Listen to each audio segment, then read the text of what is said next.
details, give full disclosure to that. To start out here, a lot of you promptly went towards the clown and said that you feel that this could be the most haunted item. I don't know. I actually don't know why this slipped out of my hands when I was doing the mystery box, but I can assure you that it's not slippery. Another person actually on Twitter said that it's bad luck if you knock out the eyes of a baby doll. Never heard that before, but then again, I'm not a girl and I've never played with baby dolls, so I don't know. So what I'm going to do is start a spirit box session and see if there's anything attached to these. And we're going to do process of elimination tonight. And when I say we, I mean you and I. Unfortunately, I have a big house and I'm here by myself. It sucks, but it is what it is. I'm thinking about this harder and harder. What I'm going to do is basically, hopefully eliminate all of these in the lineup here, and hopefully they all are not guilty of possessing something with them. And then once that happens, I'm going to put them back in the mystery box that they came in. And then I'm going to do more of an investigation through the house. And like I said again, it might be something very friendly here, or it might be something very evil. I just feel that there is something here. That's why I'm doing this video. So let's get right into it.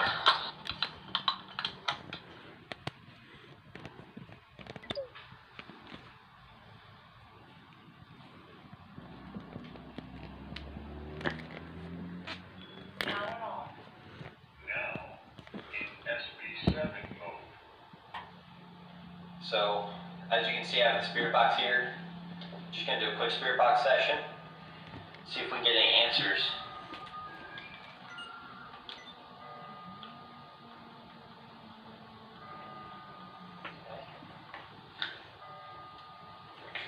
Plug them in correctly.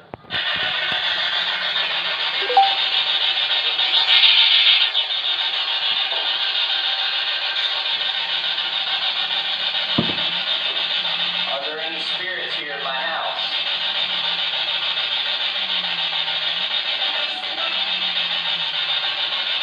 That legitimately sounded like a woman saying yes. How many spirits are here in my house?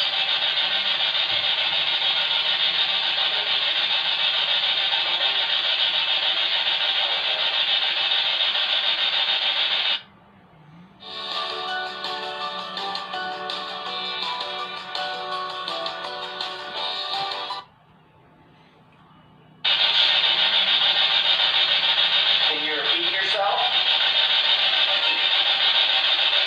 How many spirits are in my house?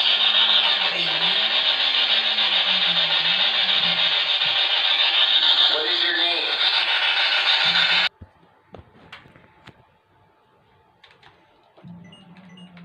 I'll not go to Macca's, it's close by here. So, yeah, we'll not go to Macca's, I guess. Here we are. Macca's. Guess let's go in. Yum. To double cheeseburgers. Guess let's head back to school.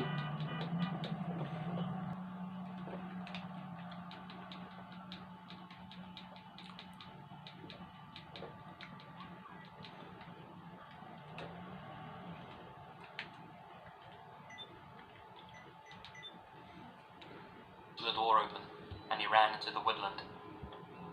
In anger, my dad took the rifle out of my hands and started shooting into the night, in hopes of one of the rounds catching him. The next morning the police were called, but could do nothing about it apart from file a report. I didn't know if it was the man from the river or not, so again I ended up saying nothing. I thought if I did, I could get an innocent man arrested. Around 2 weeks later, I still hadn't gotten over what had happened. On that day's paper, we saw an article titled 18-year-old boy murdered in his sleep. I translated this as best as I could from Albanian. At the bottom of the article, There was a picture of the man I saw at the river, with Huh. the same surprised expression, as if he had no idea what was going on. My parents didn't let me fully read the article, knowing it would just make me feel worse. To this day, I feel two things. Regret that I didn't pull the trigger, and guilt, knowing that if I had, that boy would still be alive today. His figure still haunts me.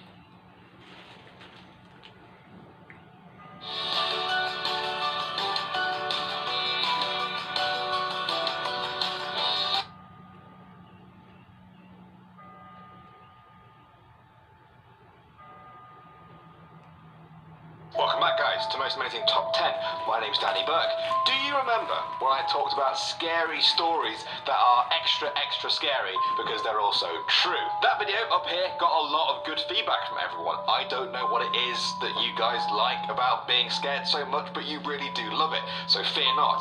I am back with more terrifying truths with the top 10 scary stories that are real, part 2.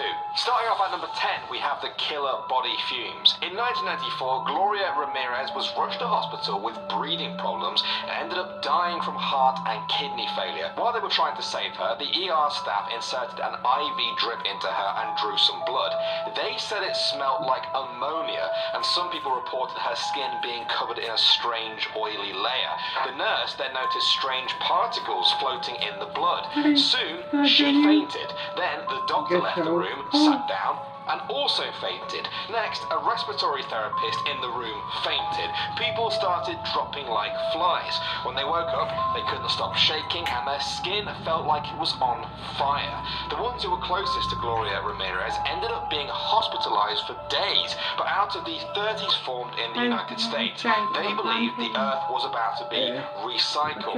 All life would apparently be wiped out, and the only way for them to be saved was to evacuate the planet and get onto a spacecraft that was traveling behind an approaching comet. How? By committing mass suicide.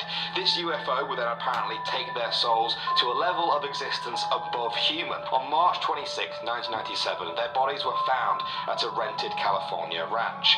38 members had killed themselves by taking a lethal cocktail. Police found all of them lying neatly in their own bunk beds. Their faces were covered with a square purple cloth. All of them had black sweatpants and joggers on, brand new Nike shoes and armband patches that said Heaven's Gate Away Team. This was not a joke.